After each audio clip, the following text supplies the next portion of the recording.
எதிர்க்கட்சித் தலைவர் எடப்பாடி பழனிசாமி செய்தியாளர்கள் சந்திக்கிறார். நேரலையில் பார்க்கலாம்.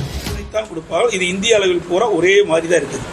அதனால மாநில அரசு கேட்ட நிதியை இதுவரை மத்திய அரசு கொடுத்ததில்லை. அது அவர்கள் ஆட்சி அதிகாரத்தில் திராவிட முன்னேற்ற கழகம் ஆட்சி அதிகாரத்தில் இருக்கும் போதே மத்தியில கேட்ட நிதி கிடைக்குது. தமிழகம் பூரா மிஜாம் புயல் பாதிப்புக்கு அப்புறம் நீங்க சுற்றுப்பயணம் செஞ்சு பாத்தீங்க. இப்ப மத்திய அரசு வழங்கி இருக்கிற நிதி இதுக்கு சரியா இருக்கும்னு நீங்க நினைக்கிறீங்களா? அதாவது நிதி சரியா இருக்குமா இல்லையாங்கிறது அரசாங்கத்துக்கு அந்த தெரியும். எங்களுக்கு என்ன எந்த புள்ளி வரை எங்கிட்டு இருக்குது? அரசாங்கத்திற்கு தான் எவ்வளவு நிவாரணம் வேண்டும் என்று, நிவாரண பணிகளுக்கு எவ்வளவு செலவு, எவ்வளவு தொகை வேண்டும் என்பது அரசாங்கத்துக்கு தான் தெரியும். ஒவ்வொரு டிபார்ட்மெண்டா அவர்கள் எவ்வளவு பாதிக்கப்பட்டிருக்கு, இன்னைக்கு வேளாண்மை எவ்வளவு பாதிக்கப்பட்டு, சாலைகள் எவ்வளவு பாதிக்கப்பட்டு, இப்படி கணக்கிட்டு அதற்கு ஏற்றவாறு நிவாரண தொகையை மத்திய அரசு கேட்பாங்க. அந்த புள்ளி வரும் அவர்கிட்ட தான் இருக்குது, எங்ககிட்ட கிடையாது. கர்நாடகாவில் வந்து வறட்சிக்காக 3400 கோடி ஒதுக்கியிருக்காங்க. அதை காட்டிலும் ரொம்ப குறைவான நிதி தான் இங்கே. வறட்சிங்கிறது வேற, புயல்ங்கிறது வேற. எதுக்கு STRF ஏற்கனவே இருக்குது, மாநில பேரிடர் நிவாரண நிதி, அதில் ஏற்கனவே பணம் இருக்குது. அதை எடுத்து நம்ம செலவு செய்யலாம். அது பத்தலைன்னா செலவு செஞ்சுட்டு மீண்டும் கேட்கலாம். கேட்கின்ற பொழுது இதற்கு உட்பட்டு, விதிகளுக்கு உட்பட்டு இருந்தால் மத்திய அரசு தரும். இதுதான் வாடிக்கை தந்துக்கிட்டு இருக்கிறாங்க. ஆனால் மத்திய அரசாங்கத்தை பொறுத்த வரைக்கும் திராவிட முன்னேற்ற கழகம் ஆட்சி அதிகாரத்தில் இருக்கும்போதே கிடைக்கலையே, அப்புறம் இப்போ எங்கே போய் கொடுக்க போகிறாங்க மத்திய அரசாங்கம்? அப்போயே அவர்கள் வாதாடி பெற முடியலையே. எத்தனை புயல் இருந்திருக்கு, தானே புயல், புரவி புயல், வர்தா புயல், எத்தனை புயல் நாங்கள் பார்த்தோம். அப்போ நான் கேட்ட நிதி கொடுக்கலையே, மத்திய அரசாங்கம் கொடுக்கலையே. அப்போ சேதம் அதிகம், இப்போ சேதம்லாம் பெரிய குறைவு. மழை ஒன்று தான் பெஞ்சிருக்குது. புயலால் எங்கேயுமே மக்கள் பாதிக்கலை. வேற மற்ற புயல் இருக்கின்ற வேளாண்மை மக்களும் பாதிக்கலை. வெள்ளத்தால் தான் பாதிச்சது. வெள்ளத்தால் பாதிக்கப்பட்டது என்பது அதற்கு தேவையான நிவாரணத்தை இந்த அரசு கேட்டு பெற்றிருப்பதாக எனக்கு கிடைத்த தகவல். அது முழுமையாக மத்திய அரசு விடுவிக்கலை. இது காலகாலமாக இருப்பது. இப்போ மட்டுமல்ல, இன்றைக்கு மத்தியில் திராவிட முன்னேற்ற கழகம் ஆட்சி அதிகாரத்தில் இருக்கும்போது அப்போதும் நிவாரணம் கேட்டாங்க.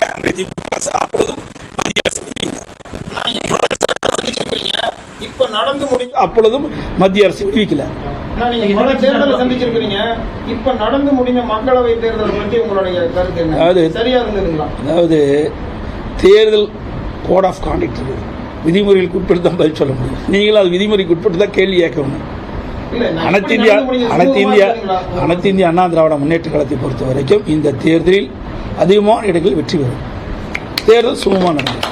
இந்த தேர்தல் ஒப்புகை சீட்டு சரிபார்க்க உச்சநீதிமன்றம் அந்த மனு ஒட்டுமொத்தமா தள்ளுபடி பண்ணிட்டாங்க. அவங்க ஒரு முக்கியமான கருத்து அதில் குறிப்பிட்டிருக்கிறாங்க. தேர்தல் ஆணையம் அப்படிங்கிறது ஒரு தன்னாட்சி பெற்ற அதிகாரம் பெற்ற அமைப்பு. இதுல உச்சநீதிமன்றம் தலையிட முடியாது அப்படிங்கும்போது இது எந்த வகையில்? இது நீதிமன்றத்துக்கு உட்பட்ட பிரச்சனை. நீதிமன்றத்தில் இன்னும் முழுமையாக தீர்ப்பு வழங்கப்படவில்லை.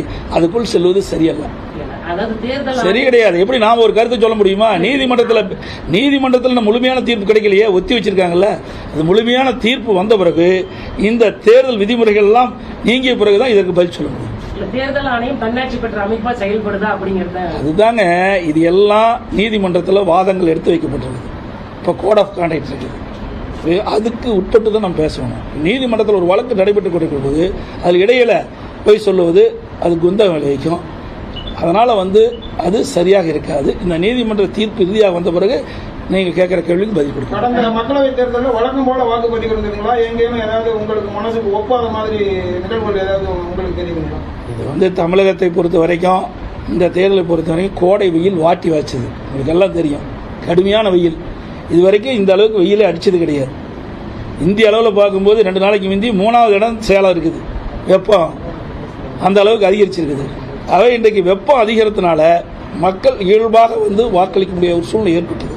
இருந்தாலும் தங்களுடைய ஜனநாயக கடமையை நம்முடைய தமிழ்நாடு மக்கள் ஆற்றியிருக்கிறார்கள். தேர்தல் ஆணையத்தின் மேலே இன்னொரு சர்ச்சை எழுந்திருக்கு.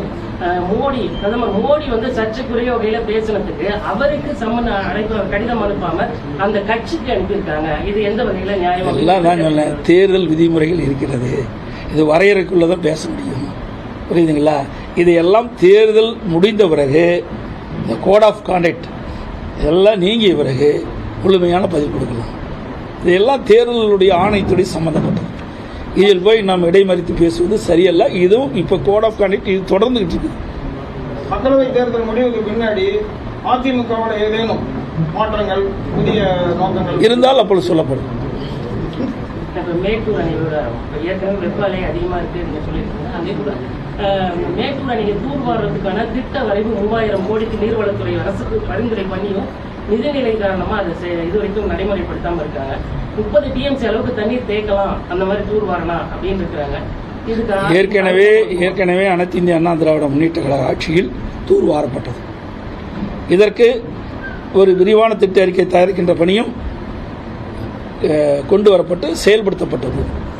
ஆனால் ஆட்சி மாற்றத்துக்கு வந்த பிறகு இந்த அரசு கிடப்பிலே போடப்பட்டது. தண்ணீர் தேங்கியிருந்த காரணத்தினால் அந்த தூர்வாரம் சொன்னது தூர்வாரப்பட வேண்டும். கிட்டத்தட்ட இப்போ அணைக்கட்டு 87 ஆண்டு காலம் ஆகிறது, சுமார் 87 ஆண்டு காலம் ஆகிறது. இதில் வண்டல் மண் அதிகமாக தேங்கி இருக்கின்றது. தூர்வாரினால் இன்னும் கூடுதலான தண்ணீர் சேமிக்க முடியும்.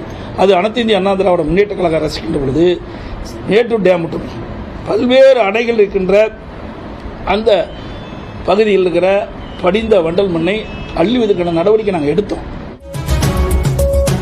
எதிர்க்கட்சித் தலைவர் எடப்பாடி பழனிசாமி அவருடைய செய்தியாளர் சந்திப்பு நேரலையில் பார்த்தோம்.